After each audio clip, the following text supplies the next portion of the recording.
अस्सलाम वालेकुम जी फ्रेंड्स। आज का जो हमारा टॉपिक है वो है वेव फंक्शन। कि वेव फंक्शन है क्या, इस पर आज इंशाल्लाह रहमान ब्रीफली इस बात करेंगे कि क्वांटम मैकेनिक्स में हमें इसकी ज़रूरत क्यों महसूस हुई और ये कैसे हमारे पास आई। आज इंशाल्लाह रहमान इस पर ब्रीफली बात करते हैं। तो आइए स्टार्ट करते हैं। बिस्मिल्लाहिर्रहमानिर्रहीम। सल्लल्लाहु अला मुहम्मद सल्लल्लाहु अलैहि व आलिहि वसल्लम।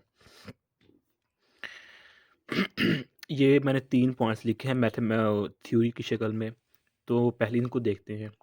A wave function in quantum physics is a mathematical description of the quantum state of an isolated quantum system। सबसे पहले ये देखेगा कि जो हमारे पास वेव फंक्शन है ना, ये इसको हम क्वांटम फिजिक्स में यूज़ करते हैं। पहले क्लासिकल फिजिक्स में हम मॉडर्न में आए, मॉडर्न से फिर हम क्वांटम में आ चुके हैं। पिछली वीडियोज़ में मैंने बता चुका हूँ कि हम क्लासिकल थ्योरी से मॉडर्न थ्योरी में, या क्लासिकल फिज़िक्स से मॉडर्न फिज़िक्स में कैसे आए, और अब हमारे पास जो है ना मॉडर्न फिज़िक्स से हम क्वांटम फिज़िक्स में कैसे जा रहे हैं। यानी कि बाज़ औक़ात हम क्वांटम और मॉडर्न फिज़िक्स को एक ही नाम देते हैं। लेकिन कह सकते हैं, लेकिन ऐसा नहीं होता कि मॉडर्न फिज़िक्स से आगे भी क्वांटम फिज़िक्स होती है। ठीक है? लेकिन हम मॉडर्न को क्वांटम और क्वांटम को मॉडर्न कह सकते हैं। ये भी बात है। ओके। तो जो वेव फंक्शन है ये क्वांटम फिजिक्स में एक मैथमेटिकल डिस्क्रिप्शन है। बस यही याद रख लीजिएगा कि वेव फंक्शन एक मैथमेटिकल फॉर्म है, ये मैथमेटिकल डिस्क्रिप्शन है ये। ओके। क्योंकि बाज़ कहा था हम समझते हैं कोई ये फार्मूला होगा, कोई इक्वेशन होगी, और यानी कि कोई थ्योरी टाइप का कुछ स्टेटमेंट है। ये वेव इक्वेशन कोई चीज़ नहीं है, ये सिर्फ एक मैथमेटिकल फॉर्म है जो कि हमारी हेल्प करती है। ओके। जो कि हमें क्वांटम फिजिक्स में किसी क्वांटम स्टेट को बयान करने के लिए हम वेव फंक्शन का सहारा लेते हैं। कि हम क्वांटम सिस्टम से आगे, तो हमारे पास क्वांटम सिस्टम है, क्वांटम फिजिक्स में कोई हम टॉपिक सिस्टम स्टडी कर रहे हैं, तो उस सिस्टम में अगर हम कोई कम्प्लेक्स बात नज़र आ रही है, पेचीदा बात नज़र आ रही है, तो हम उसको वेव फंक्शन के ज़रिए हल करने की कोशिश करते हैं। ओके।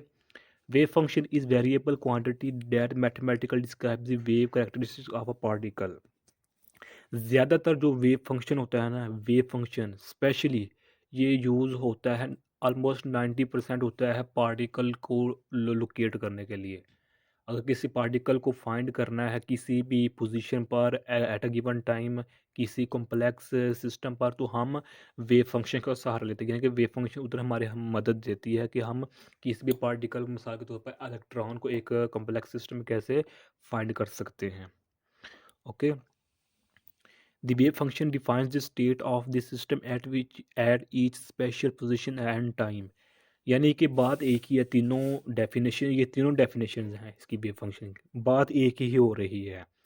कि जो है ना ये वेव फंक्शन, आप इसमें देखें कि wave function defines state of the system at each special position time. यानी कि मिसाल के तौर पर हमारे पास कोई एक बॉक्सेस है, इधर से लेकर इधर तक।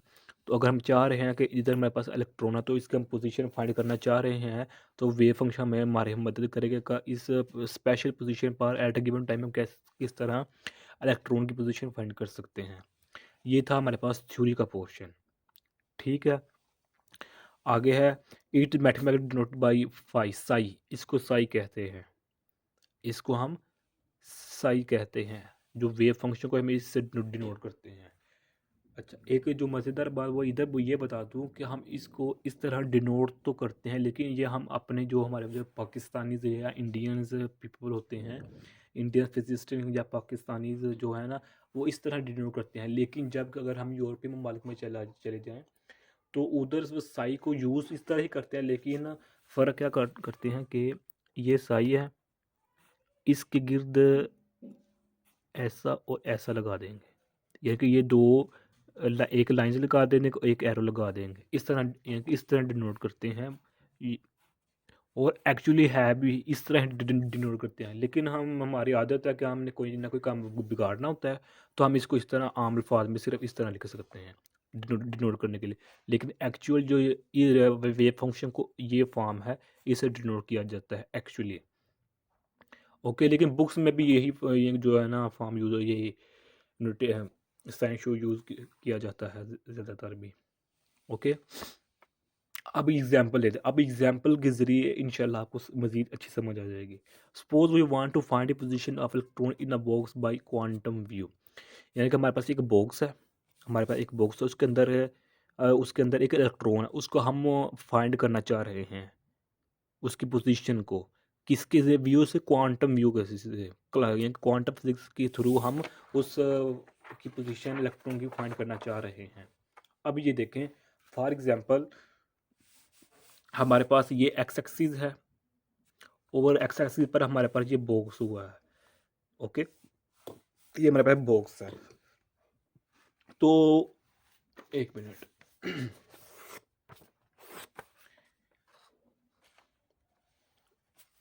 ये मेरे पास सपोज करें मेरे पास बॉक्सेस है, ये बॉक्स है, इसके अंदर एक पार्टिकल है जो कि मूवेबल है, यानी कि ये पार्टिकल इधर भी मूव कर सकता है, इधर में, किसके अलोंग, एक्स एक्सिस के अलोंग। जब ये इधर या इधर मूव करेगा तो हमारे पास कुछ वेव इस तरह की बनेगी। ये देखिए, ये बनी हुई है हमारी, कुछ वेव इस तरह की बनेंगी, यानी कि ये बनी हुई है, ठीक है, इस तरह की वेव्स बनेंगी। ये वेव्स के थ्रू हम इलेक्ट्रॉन की पोजीशन को यूज़ करेंगे। चूँकि ये वेव्स बन रही हैं, ये वाली वेव्स, ये इलेक्ट्रॉन की left right along the x direction में, अलोंग एक्स एक्सिस में मूव करने की वजह से ये वेव्स बन रही हैं। तो हम इन वेव्स की मदद से जो है इलेक्ट्रॉन्स की पोजीशन फाइंड करेंगे, किसमें, क्वांटम फिजिक्स में, ठीक है। जिस तरह हम क्लासिकल थ्योरी में क्या देखते थे, हम क्लासिकल थ्योरी में किसी भी चीज़ को मालूम करने के साथ किसी स्पीड मालूम करनी है कि एक्सलेशन मालूम करना, एक्सलेशन हम फार्मूला ये यूज़ करते थे, d/dt, यानी कि वेलोसिटी को डिफरेंशिएट कर देना विद रिस्पेक्ट टू टाइम, ये हम एक्सलेशन निकला था। इसी तरह किसी का हम मोमेंटम मालूम करना चाह रहे हैं तो हम ये फार्मूला यूज़ करते थे। अगर किसी की एनर्जी फाइंड करना चाह रहे हैं काइनेटिक, तो हम 1/2 mv², ये हम फार्मूले हम किस में यूज़ करते हैं, क्लासिक तरह थ्योरी में हम यूज़ करते हैं ये फार्मूलाज। और किसी तरह अगर इस फार्मूला फोर्स निकालना चाहे तो F=m में। ये था हमारे पास जो ये फार्मूला थे, ये सिर्फ क्लासिकल थ्योरी में यूज़ होते हैं। लेकिन क्वांटम फिजिक्स में किसी भी पोजीशन को, इलेक्ट्रॉन की पोजीशन को फाइंड करने के लिए, लोकेट करने के लिए हम इन इक्वेशंस का सहारा नहीं लेते। अगरचे इनडायरेक्टली इन इक्वेशन का सहारा तो लेते हैं, लेकिन डायरेक्टली इन इक्वेशन का हम सहारा नहीं लेते। तो फिर क्या करते हैं, इस इलेक्ट्रॉन की पोजीशन को फाइंड करने के लिए इन अ बॉक्स हम चूंकि वेव बन रही हैं, हम इनमें से किसी एक वेव को उठा लेते हैं। मिसाल के तो हम इस वेव को उठा लेते हैं, यानी उठाने का मतलब कि इसको हम एक्सप्लेन करते हैं, इस पर बात करते हैं। तो ये देखिए, हमने इस इधर से इधर शिफ्ट हो गए, हमने ये वेव उठा ली। ये वेव कैसे आई, इलेक्ट्रॉन की मूवेबल पोजीशन की वजह से अलोंग एक्स एक्सिस। ओके, ये मेरे पास डायग्राम ए है, ये मेरे पास डायग्राम बी है, ये मेरे पास डायग्राम सी है। अब ये देखें, जो हमारे पास ये वेव है, ये इधर ऐसे है, ठीक है, तो ये ऐसे भी हो गई, जाहिर बात है, ऐसे, ठीक है। तो अब हम इधर फार्मूला यूज़ करेंगे, किसका फार्मूला हम यूज़ करेंगे, इधर श्रोडिंगर का हम श्रोडिंगर की इक्वेशन यूज़ करें। अच्छा, पहले हम इस पर थोड़ी बात कर लेते बाद में इसको हम डिस्कस करते हैं, ठीक है। जो होता है ना श्रोडिंगर,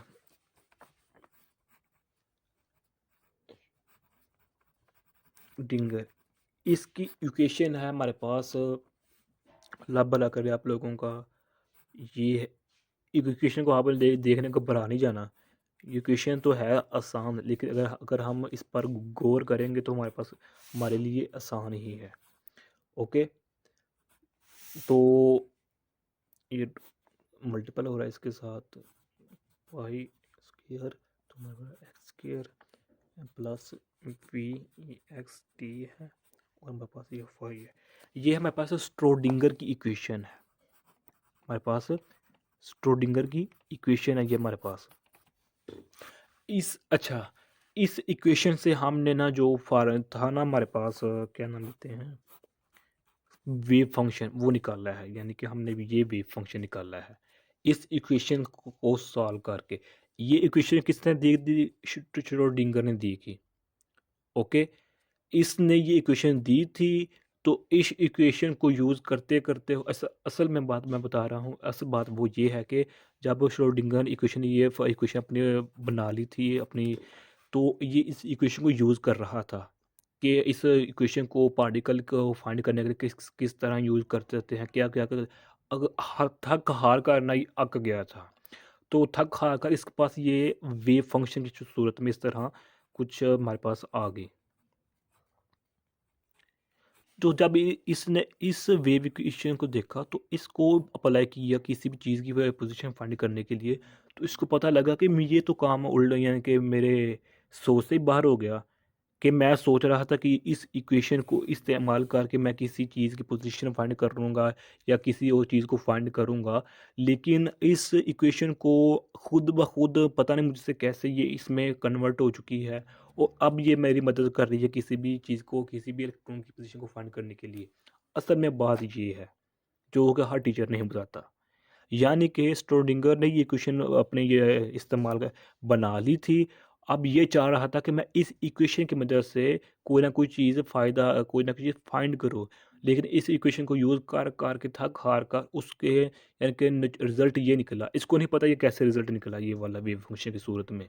लेकिन रिज़ल्ट अच्छा निकल आया, यानी कि इसका ये वेव फंक्शन अच्छी निकल आई।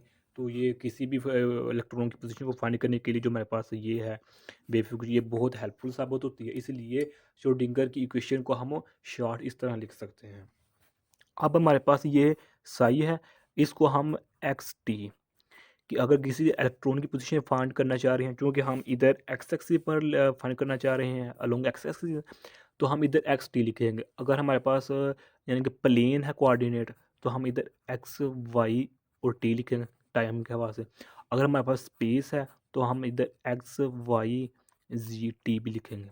ओके, टाइम हर दफ़ा आएगा क्योंकि एट अ गिवन टाइम हम मानना चाह रहे हैं। ठीक है, ये था असल में जो था ना वेव फंक्शन इससे रिड्यूस हुआ है। ठीक है, अब ये है हमारे पास श्रोडिंगर की इक्वेशन। ये इक्वेशन हम ज़्यादातर यूज़ करते हैं पाकिस्तानी और इंडियन वाले, ये इक्वेशन यूज़ करते हैं।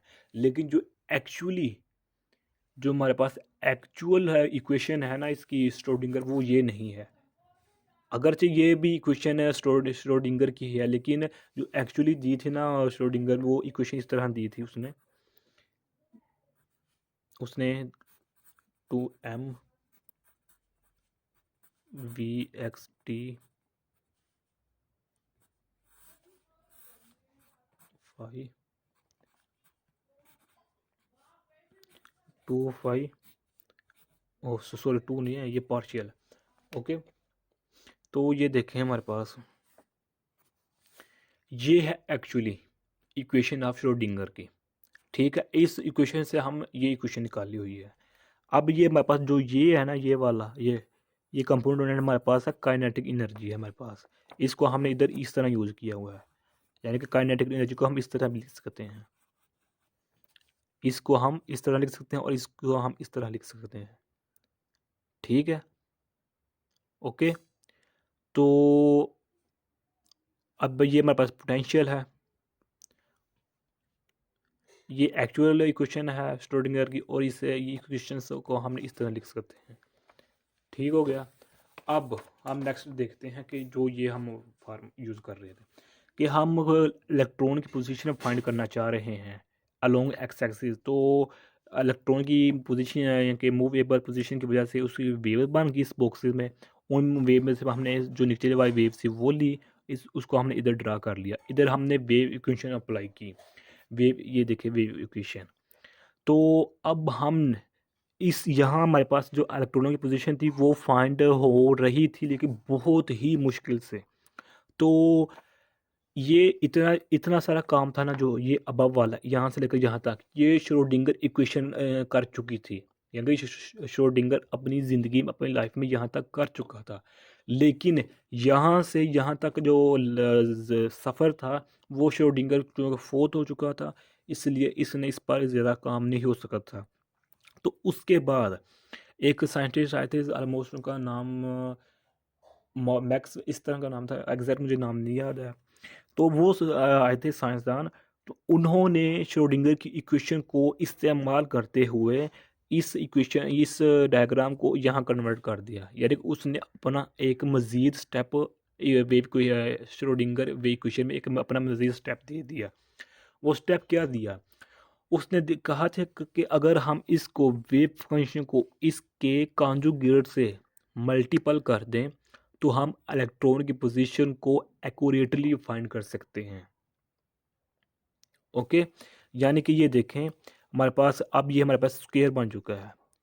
स्क्वायर मीन अब हमने इस फसाई को इसके जो था ना कॉन्जुगेट के साथ मल्टीपल कर दिया तो हमारे पास ये मल्टी ये स्क्वायर बन गया। वो किस तरह? जिस तरह हम जानते हैं कि मैथमेटिकल फॉर्म में आपने लोगों ने भी स्टडी किया होगा कि z equal to a plus pi b, z equal to a minus b. जब हम इसको इकट्ठा लिखते हैं तो हमारे पास फॉर्म इस तरह बनती है, ये देखें, सॉरी प्लस की फॉर्म बनती है, इस तरह ही बनती है ना। या इसको हम इस तरह भी लिख सकते हैं, ए नेगेटिव बी स्क्वेयर, क्योंकि हम जानते हैं कि इक्वल टू 1 होता है, तो इसलिए हम इसको इस तरह लिख सकते हैं। ठीक है, यानी कि हमारे पास जो ये है, ये वाला है ना, ये हमारे पास z का कॉन्जुगेट है। ये z equal to a plus iota b का कॉन्जुगेट ये है। जब हमने इसको इसके कॉन्जुगेट के साथ मल्टीपल किया यानी कि ज़रब दी तो हमारे पास ये आ गई फाइनल। यानी कि अब हमारे पास एक्यूरेट जो है ना इक्वेशन आ चुकी है, एक्यूरेट फार्मूला आ चुका है। इसी तरह जब हमने साई को साई के कॉन्जुगेट के साथ मल्टीपल किया तो हमारे पास स्क्वायर आ गया। ओके, अब इसका क्या मतलब है? ये देखें, ये वेव इसकी जो एम्पलीट्यूड है इतनी है, यानी कि इसकी एम्पलीट्यूड कम है, ये देखें, और यहाँ इसकी एम्पलीट्यूड बहुत ज़्यादा है। और हमारे पास ये जो थी ये इक्वेशन इधर नज़र नहीं आ रही। ये हमारे पास वाल है, वाल में दीवार है, ये दीवार है, ये भी दीवार है, ये भी दीवार किसकी? बॉक्सेस की। अब जो हमारे पास ये वेव थी ये भी ख़त्म हो चुकी और अब हमारे पास एम्पलीट्यूड इंक्रीज़ हो चुका। अब इसका क्या मतलब है? अब इसका ये मतलब है कि हम अब इस डेफिनेट स्पेस में, डेफिनेट वॉल्यूम में हम इलेक्ट्रॉन की पोजीशन मालूम करना आसान हो गया हमारे लिए। जब हमने साइको इसके कॉम्प्लेक्स यानी कॉन्जुगेट के साथ मल्टीपल किया तो हमारे पास वेव की इक्वेशन यानी कि वेव इस तरह बना। अब हमें यहाँ यहाँ फिरने फुरने की कोई ज़रूरत नहीं है। अब हमारे पास एक्यूरेट पोजीशन यानी कि वैल्यू वॉल्यूम बन चुका है। अब इसमें हमारे लिए जो इलेक्ट्रॉन की पोजीशन फाइंड करना हमारे लिए ईजी हो चुका है। और इस प्रोसेस को इस प्रोसेस को हम कहते हैं प्रोबेबिलिटी डिस्ट्रीब्यूशन कहते हैं हम इसको, प्रोबेबिलिटी डिस्ट्रीब्यूशन कहते हैं। ओके, ये था हमारे पास एक एग्जांपल। दोबारा फिर सुन लीजिए कि हमारे पास एक बॉक्स है, उसके अंदर हमारे पास सपोज करें हमारे पास ये पार्टिकल है। ये particle along x axis movable है। जब ये मूव करता है तो हमारे पास वेव बनती है कुछ इस तरह की। उन वेव में से हम एक वेव ली, उस वेव को हमने एक अलहदा से ड्रा किया। तो इस वेव को हमने साइड वेव फंक्शन इस पर अप्लाई किया। वेव फंक्शन में जो हमारे पास सेकंड स्टेप था यानी कि उसके कंजुगेट से मल्टीपल किया तो हमारे पास इस तरह वेव की शेप बन गई। यानी कि अब हमारे पास ये ख़त्म हो चुका है। अब हमारे पास ये स्पेस भी कम हो चुकी है और हमारे पास एम्पलीट्यूड इंक्रीज़ हो चुका है। एम्पलीट्यूड इंक्रीज़ हो जाने का हमारे पास डेफिनेट वॉल्यूम बन चुका है। तो अब इसमें हम इलेक्ट्रॉन की पोजीशन फाइंड करना हमारे लिए आसान हो चुका है। ओके, अब ये थी एक एग्जांपल। अगर मैं दूसरी एग्जांपल दूँ तो टाइम बहुत ज़्यादा हो जाना है। अगर ये वीडियो यानी कि ये 19 मिनट की बन चुकी है, चलें फिर भी एक एग्जांपल दे देता हूँ। मिसाल के तौर पे ये देखें, ये हमारे पास एक कमरा है, रूम है। ओके, ये हमारे पास एक कमरा है। यहाँ पर हमारे पास है स्टडी रूम, जहाँ एक आदमी है वो रहता है। और इसके साथ हमें ये है बेड, जहाँ लेटता है, सोता है। और यहाँ पर है वॉशरूम बाथरूम जो भी है। और हमारे पास इधर है क्या नाम, इधर किचन लगा लें। और इधर मेरे पास ये कुछ हार सा लगा लें, खाली है जगह। अब जो इधर है ना हमारे पास ये शख्स, अब ये शख्स कहता है कि मेरा एक दोस्त है इस कमरे में, तो इसको कहा जाए कि अपने दोस्त की पोजीशन इस कमरे में फाइंड करो। ये कमरा दो चारों तरफ से बंद हुआ है, यानी कि एक रूम टाइप है। जब इसको फ्रेंड ए को कहा जाए कि अपने दोस्त फ्रेंड को जो तुम्हारा रूम में दोस्त है उसकी पोजीशन को लोकेट करो, तुम्हारा दोस्त इस वक्त इस कमरे में किस जगह पर है, यानी कि वो कमरे में बेड पर सोया हुआ है इस वक्त, या इस वक्त स्टडी कर रहा है, या इस वक्त किचन में है, या इस वक्त वाशरूम बाथरूम में है, या फिर इस साइड पर खाली जगह पर खड़ा हुआ है या बैठा हुआ है। जब इस आदमी को कहा जाए तो ये आदमी क्या कहेगा? ये कहेगा भाई मुझे नहीं पता। कि क्या कहेगा? मुझे नहीं पता। तो ये एक अपना अंदाज़ा लगाएगा। अब ये देखें पोजीशन फाइंड होने लगी है इधर। अब अपना ये एक अंदाज़ा लगाएगा कि जो मेरा दोस्त है ना वो तकरीबन 40% यानी कि 40% चांस है कि वो स्टडी रूम में होगा, लेकिन ज़्यादा चांसेस हैं यानी कि 60% चांसेस है कि वो बेड पर रेस्ट कर रहा होगा, कि कुछ यानी कि 20% चांस है वो किचन में होगा, 10% चांस है वो वाशरूम बाथरूम में होगा, और कुछ चांसेस हैं कि वो इधर बैठा हुआ है या खड़ा हुआ है। ये इसने अपने चांसेस आइडियाज़ दे दिए थे। ओके, यही मैं बात बताने जा रहा हूँ कि क्वांटम फिजिक्स में जो हमारे पास वेव फंक्शन है वो भी देखें इधर ही डायरेक्ट मालूम वेव इक्वेशन इधर डायरेक्ट फाइंड नहीं कर सकती पोजीशन किसकी, इलेक्ट्रॉन की। वो इस डायग्राम को इसमें लाएगा, फिर इस डायग्राम को इस डायग्राम में कन्वर्ट करेगा वेव इक्वेशन अपनी आसानी के लिए, ताकि वो इलेक्ट्रॉन की पोजीशन हम आसानी से मालूम कर सकें। जिस तरह ये एग्जांपल है, ये एग्जांपल आसान है, इस एग्जांपल को आप इधर अप्लाई कर सकते हैं। खैर, तो इसने अपना ये आइडिया दे दिया। ओके, जब इसको इजाज़त दी जाए कि चलो तुम अपन ये दरवाज़ा है, डोर है, रूम का, कि जो एक नज़र लगा देख कर आओ अंदर कि तुम्हारा दोस्त क्या कर रहा है, तुम्हारा दोस्त अंदर क्या कर रहा है। जब ये फ्रेंड ए अपने फ्रेंड टू को अपने दोस्त को अंदर देखेगा, तो वो देखेगा कि वो उसका दोस्त जो है ना वो इधर लेटा हुआ है यानी कि बेड पर है। तो अब इसको कहा जाए चलो चलो बाहर आ जाओ, ये फिर वापस आ गया, वापस आ गया। तो अब इससे दोबारा फिर कहा जाए चलो अब तुम बताओ कि तुम्हारा दोस्त अब कहाँ पड़ा हुआ, कहाँ पर है, बेड पर है, स्टडी रूम में है, स्टडी कर रहा है, या किचन में है, या क्या कर रहा है। तो अब ये क्या कहेगा? तो ये कहेगा कि 100% बात है कि मेरा दोस्त कहाँ है, बेड पर है, लेटा हुआ है। क्यों? क्योंकि अब ये अंदर देख कर आ चुका है कि मेरा दोस्त किधर है, बेड पर है। ओके, ये है एग्जाम्पल किसी भी चीज़ को की लोकेशन को फाइंड करने के लिए। कि अब इसने क्या है कि मैं मुझे 100% बात ये श्योर है कि वो मेरा दोस्त बेड पर पड़ा, क्योंकि इसने ये फाइट इसने देख कर आ चुका है। यही एग्जांपल इधर अप्लाई करें कि इधर चांसेस बहुत कम है पोजीशन इलेक्ट्रॉन की फाइंड करने के लिए, इधर चांसेस बहुत कम है, इधर कम है, और इधर ना होने के बराबर है। ये कि इधर बहुत आसानी से जो हमारी है ना इलेक्ट्रॉन की पोजीशन वो फाइंड हो सकती है। ये थी एग्जांपल्स। ओके, अब